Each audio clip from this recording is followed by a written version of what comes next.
Welcome to the Plug In for More podcast. Today we're talking about Tom's ride in a very old EV, one of the first ever, my tonneau cover for the Rivian R1T, and then the UAW strike and how that impacts EVs around the world. So, Bryant, super excited to have you back from yet another vacation. Yeah, it's tough. It's tough. I'm glad to be back though. I'm not leaving on vacation for another day or two. And for those of you who have listened to this podcast before, we are not just replaying the same thing over and over again. That is really Brian's 27th vacation for the year. Welcome to Plug In for More, brought to you by EVUniverse.com. EV Universe is your one-stop shop for all things related to the electric vehicle. Here on this podcast, our goal is to educate, inspire, and hopefully make your transition into the electric vehicle marketplace a lot less intimidating. And now, here are your hosts, Mike, Tom, and Bryant. So, in our last episode, we were talking about Mike's tonneau cover that had just got delivered, and he was pouting because it was raining and he couldn't put it on. But now, I'm assuming it's been 2 weeks. Have you had a chance to put your new tonneau cover on? Yeah, it's the manual tonneau cover that's been just released by Rivian. Took a long time to come in, and it works great. It's nothing's that crazy. It's 4 pieces. It snaps together really easy to throw into the rails for the truck. Comes with a really nice cover and bag, and then you can store that in the gear tunnel. I mean, it's a tonneau cover. It works. How hard is it to pull it back when you need to put some 2x4s or plywood in it? Because you do a lot of that in Rivian, right? Yeah, really. It's really easy, and so there's just a tab you pull, and it pulls it right out, and then it's maybe a minute to deal with it. So it's pretty easy. Last weekend, we went down to the Greenfield Village Old Car Festival. I don't know if you guys have ever heard of it, but it's in Dearborn, Michigan, and it's a whole bunch of old vehicles that are all pre-1932, and they fill the village. There's more than 700, less than 1,000 cars. It's a lot of cars that are in this spot, and I've seen this car in years past, but to my surprise, there was a 1925 Detroit Electric, and this car is pretty cool, and it stands out much like a electric car does amongst gas cars today, and it probably did even so back then. I was able to talk to the owner of that car and even got to go for a ride in it around Greenfield Village, which was super cool. Tom, that's cool. I think there's a Detroit Electric in the Science and Industry Museum in Chicago, and I've seen the vehicle you're talking about on display in Greenfield Village, but I've never been able to ride in it. Like, what was it like? It's got a lot of older components as you'd expect from a 1925 vehicle, but it's super smooth and it's super quiet. And driving around the village, people are walking out in front of it all the time because they couldn't hear it. And of course, the NHTSA guidelines aren't in place in 1925 to have the low hum that modern electric vehicles have. But we watched it happen right in front of us as we were riding around. That's cool. That's really cool. I think I've never ridden something that old, but your story just reminds me really quickly. If we have any listeners in the Boston, Massachusetts area, if you go to the Lars Anderson Auto Museum, they also have a very old, I think it's a 1910, I can't remember off the top of my head, electric vehicle. And they actually have the advertising for it as advertising towards women because it's a really defined, like you said, it's like a refined. If you think about 1910 cars, crank start, they're belching smoke, they're dripping oil everywhere. And this car company, I can't remember the name of it, just off the cuff, but this car company was really tailoring it towards women of like, hey, have a refined experience, have an educated experience, don't get your dress full of oil, and having a reliable vehicle. Just kind of funny thinking 100 plus years ago, electric vehicles being quoted as reliable, and your experience is just jogging that memory for me. Yeah. And like this particular car, like stat wise, like the top speed on it's 22 miles per hour, and it has a range of maybe around like 80 miles. So like it's not like crazy anything, but it's just a really cool piece of engineering of a vehicle that existed 100 years ago. And obviously we got away from it at some point, but just electric cars aren't new, No, I mean the 80-mile range I think is pretty impressive for 100 years ago. I mean, heck, now if you look at when we talk about used EVs, one of them is a Nissan Leaf, right? And that's something where on those early cars, you can get ones with a range now that's less than that. So, I mean, it obviously goes faster, but Sure. I mean that being said, it's pretty impressive for a 100-year-old car. Yeah. And I did do a video on this car. It's up on our EV Universe Instagram and Facebook page if listeners want to go take a peek at it as well. So I've been texting with my uncle a little bit, who is an avid listener of our show as well. But he just went across the country in his Ford Lightning. So he left from California back last Friday and made it into Michigan here earlier this week. And he's going to be coming up to Traverse City to visit actually a little bit later here. But he made the trip. He went across the country and didn't have any real issues. Interesting. Reminds me of the article I teased a couple weeks ago about the gentleman from Winnipeg that abandoned his Lightning somewhere in Minnesota and rented a car to make it to Chicago. And I want to talk more about that one because that article I feel is very misleading. I'm not saying that gentleman didn't have trouble, but I want to talk about some of the problems that the article talked about and maybe some troubleshooting tips for trips, because I think you're right. Like there's a lot of EV road trips that I've done, and if your uncle can drive all the way from California, I think this guy can get from Canada. So the article, you can Google it, is man ditches electric truck on drive from Winnipeg to Chicago after charging troubles. And so at first I was surprised because he has some pretty big quote unquote charging deserts to go through. So I thought he was going to have trouble in North Dakota or in northern Canada. No, he had trouble in this little town, Albertsville. And I'm pulling this up on several of the apps that we've talked about in some other podcasts, but PlugShare is a really good peer-to-peer app. And I have this pulled up, Albertville, Minnesota. And he said he tried to charge there and got a faulty connection. And then he tried to go to another one in Elk River, Minnesota, and the charger there wouldn't work either. So with 15 miles left on his charge, he decided to just ditch his Lightning and walk to a Ford dealership or towed to a Ford dealership. And then he rented a Toyota 4Runner to drive to Chicago.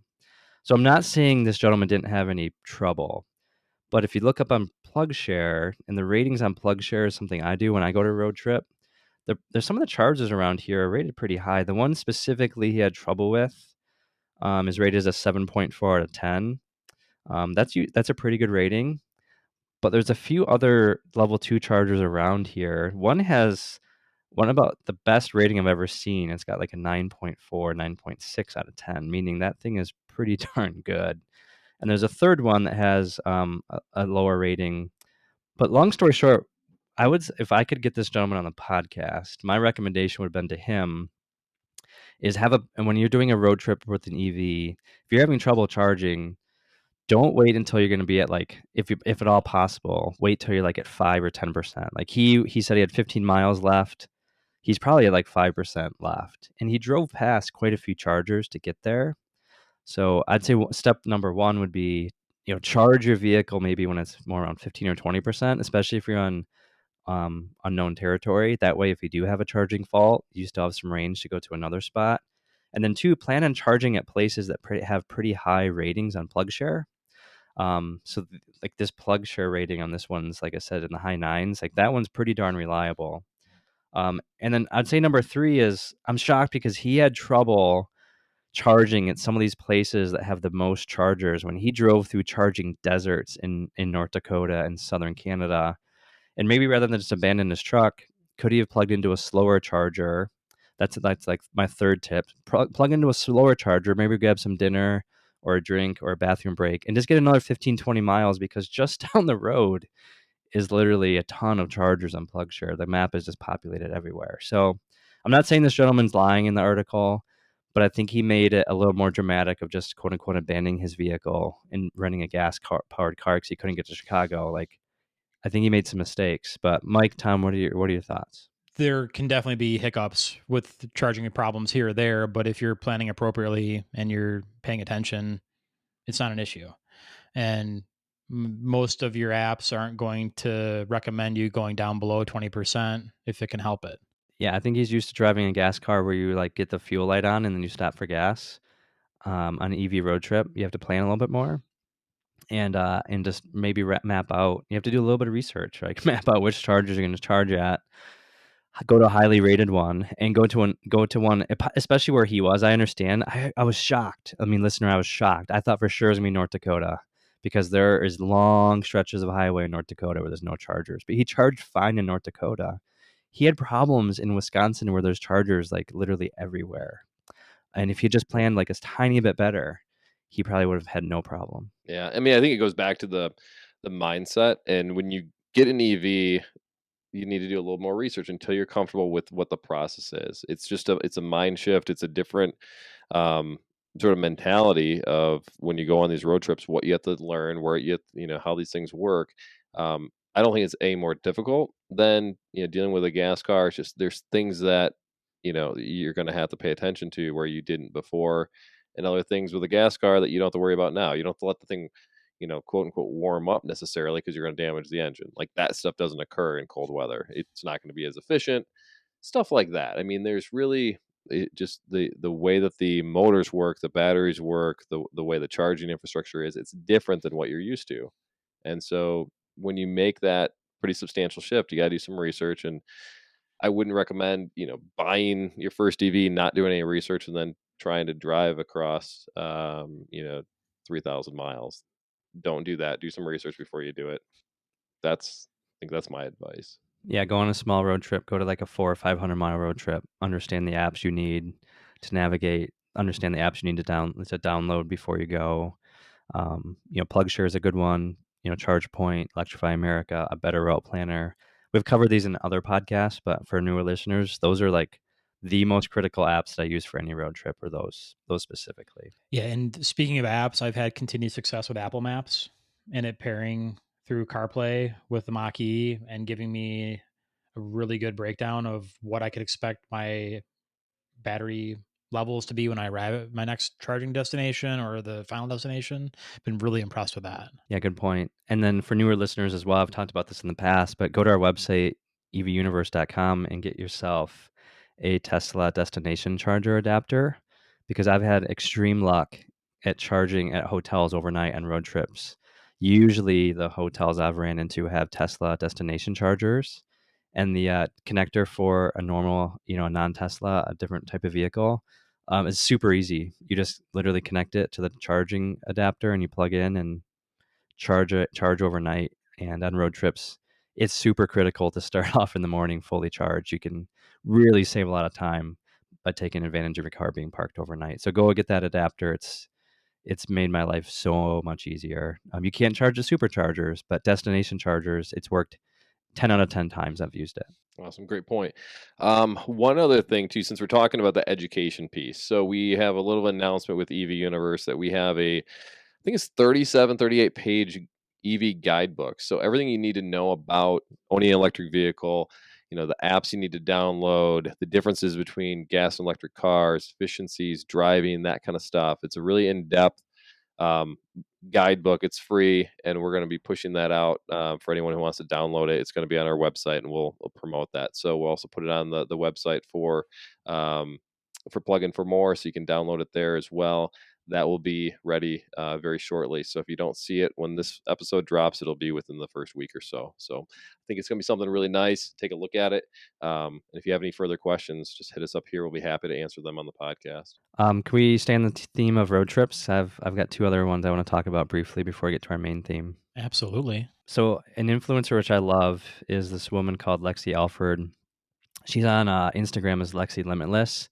She was the youngest person ever to visit every country in the world. She has Guinness Book of World Records, and so as a guy who likes to take vacation and travel, she's pretty cool to me. So anyway, what I wanted to show or talk about was she just put up a story on her Instagram where she's driving across the world in an EV, and I think it's pretty cool because as she says, 100 years ago, a woman set off on a journey, the most epic and daring ever taken, to drive a gas-powered vehicle around the world. And she's going to do it 100 years later in an electric vehicle. So I'm really excited to follow her. She's doing it in a Ford. Ford, I think, is the new Ford Electric Explorer. And she just dropped like, hey, this is what I'm doing. I have to go across 5 continents, 100% electric. I mean, I'm really curious to see. We're talking about like charging deserts in North Dakota. Like, I want to know how she's going to get across some of the charging deserts in Africa, in Russia, and some of these other places. I can't wait to watch her and follow her as she drives across the world. It's going to be really cool. So, being a Tesla Roadster owner and enthusiast, I have to bring up the first EV to do this, to go around the world, was the original Tesla Roadster. And there's a gentleman, he did it back in 2012, and he's doing it again. And I'm gonna butcher this name, but it's Raphael de Maestri, Maestro. And I know he was just in Seattle not too long ago, at the Carl Medlock and Sons shop, getting some kind of tune-ups on his way. But he's doing it for a second time, and I don't know about you guys. I like road trips, but I don't know if I would want to go to every single country. That sounds a little much to me. I mean, the Roadster is not that super comfortable either. But cheers to all those people going from country to country in an EV. I think it's pretty dang cool. Yeah, she says 18,000 miles, and she has to start and stop in the same location. Ocean crossings do not count. So yeah, Mike, I'm curious to see if she's like the first woman to do this, or if she's the first person to drive further. Like, if she's saying she'll be the first person to get a Guinness Book of World Records to circumnavigate the world. So I don't know if that's different. We should dive into that and see how that's different from the Roadster. Shows the map. I mean, basically, he went from California all straight across to New York, and then obviously he went across the pond, and then so he didn't go to every country. He just circumnavigate is what he did. Got it. The first time, and it's a pretty cool map of what he did back in 2012. Though that would have been a slow trip. There's you can't supercharge number one out of that vehicle, and there weren't really any to speak of at that point in time. I mean, there was a handful, but not enough to get them across the whole world. Interesting. So speaking of road trips, our Energy Secretary Jennifer Granholm, who Tom knows really well because she used to be the governor of Michigan, she did a road trip, and she learned a few things about charger etiquette. Where was she going, Mike? Looks like she was going from Charlotte, North Carolina, to Memphis, Tennessee. Okay, so not the biggest road trip in the world, right? No. It's a decent road trip, but nothing like going from New York to LA. But she had a staffer that was ahead of her that pulled in to hold an EV charging space so that when she got there, she would have it. Ooh, that's probably a no-no. You probably don't want to do that. Yeah, and it's according to different news sources on this, the sheriff's office, this happened in Georgia, where there was a kind of an issue with this. It's not illegal for a non-EV there to claim a charging spot. I am of the opinion that it should be illegal any place, most any place, because I mean, if you need to get gas, you're not sitting there and just blocking that gas station. Same thing with an EV charger. But yeah, so they would block the charger and let her pull right in and get it, so there'd be absolutely no waiting, which yeah, That's not okay. Don't do that. Don't do that. I mean, this speaks to my heart. Tom's helped me on this one because this has happened to me a couple times, and it just makes me so angry. So I've thought about letting the air out of the tires of people that do this, but I've never done that. But I've thought about it. No. Don't Bryant. Put stickers on people's windows. I might have done a big sticker on a window, maybe. In theory, maybe. I think Tom tells me I shouldn't do that either. I think everyone tells you not to do that. Your wife, me, Tom, your dog, most creatures on this planet. Yeah, bad Bryant. That's true. I did have some signs made up that are not sticky, and they're just this paper that says, "I don't block your gas pump. Don't block mine. This is my gas pump." And I put those on people's cars. It makes me feel better, okay? Also, if you've received one of those and you're listening to the podcast, his Brian's address is. I mean, Mike, I will say you talked about maybe hooking up. I know you haven't done this, but you talked about hooking up your Rivian and towing them out of the spot. I mean, I don't know if that's any better. No, I mean, it was a joke. I've never even had to deal with that situation before. I'm just saying that the Rivian could. That thing has 835 horsepower, 900 pound-feet of torque. That thing could yank most vehicles right out there without too much problem. But no, I have not. I won't, Brian. Maybe Bad let's Bryant. copy this flyer idea and sell them on the website, just like in a booklet, like a 50-page booklet. Could it'd be easy enough. Yeah, I like that. Listener, yeah. if you would buy that, send us a note. We will make it for sale on the website. Sticky version or non-sticky version, like them. Non-sticky Let's be version. clear. Let us know what you want to say, and we'll take it under advisement too. If you've got certain thoughts, different, please, we've got children's ears as far as what we can read, so don't make it too nasty. Yeah. So anyway, we digress. Shame on you, Energy Secretary, for blocking chargers. Do not do that. But Tom thinks you're a nice person, so I'll give you the benefit of the doubt. I am a fan. You're listening to the Plug In for More podcast. If you're looking for information on electric vehicles components, or information on how to reduce your carbon footprint, look no further than evuniverse.com. evuniverse.com is your one-stop shop for all things related to electric vehicle. So I want to segue, if we can, into the main topic here, which would be the UAW strike that's currently happening against the big three automakers. We're not going to get into the whys. We're not going to get into what the demands are, what the rejections have been, or the politics around what's being asked for, because that's not our place. That's not our fight. What we want to talk about is, as you, the potential EV buyer, the consumer, what it's going to mean going forward for the next 6 months to a year if the strike continues. Now, as of this recording on Wednesday, September 20th, it's entirely possible things get resolved before it even airs. But we want to have this conversation because there will be ripple effects even from what exists to this point. So we are also well aware that this isn't going to be evergreen content. And if you listen to this podcast in 6 months, it may not mean anything, but it could be the precursor for something more. I would say that there's a couple sound bites I want to talk about that I heard from the UAW president. This is their perspective. This is a quote. And like I said, we're not getting into the politics of it, but this is the quote from the president. "We will not let the EV industry be built on the backs of workers making poverty wages while the CEOs of these big companies line their pockets with government subsidies." So that's their perspective. And then the automakers side, the big three, feel like they can't compete already with automakers like Tesla, who have a cost advantage over the Detroit big three because Tesla workers are not unionized. So it's really interesting how EVs are taking center stage of this bigger, broader strike. Very interesting. And so you mentioned Tesla, Nissan, Toyota, Mercedes, BMW, Hyundai, Kia, and Honda. They're all non-unionized car companies for their production. Mhm. And so you look at, there's a powerhouse in Kia and Tesla for producing EVs.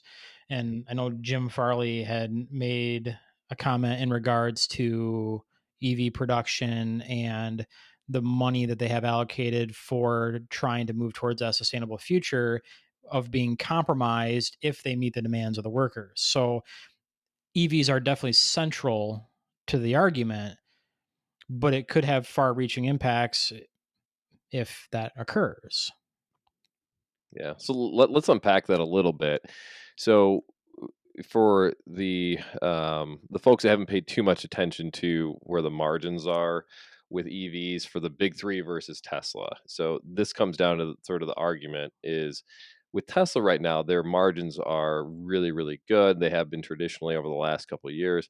They've been getting better and better. And that's allowed Tesla to actually make some of these price cuts that has angered a lot of used car dealers and a lot of buyers of these new Tesla vehicles, because Tesla will go in turn drop the price of a new car um, thousands and thousands of dollars. And so people kind of lose equity immediately on those vehicles. Now, what's happening with some of the big three is they don't have the economies of scale yet on their EV manufacturing. And so they're actually breaking even or losing money on a lot of their EV production right now because they haven't ramped up to the point that Tesla has.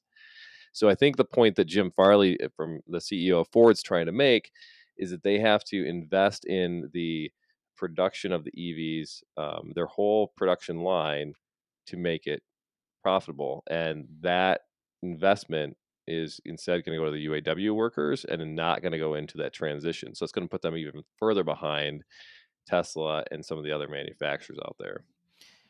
Right. And so as of right now, there's 13,000 UAW workers that are striking out of the 150,000 that are there. So nothing, it's not a complete shutdown. It's very partial, but obviously things could continue to get worse as they move forward. And I've heard about layoffs from the big three in different areas to try to combat the problems, but it's going to be messy for them. And obviously once we pull workers out of the factories, production is going to slow down or stop. We know how that's going to look, especially coming out of COVID, where we had a significant decrease in new vehicles.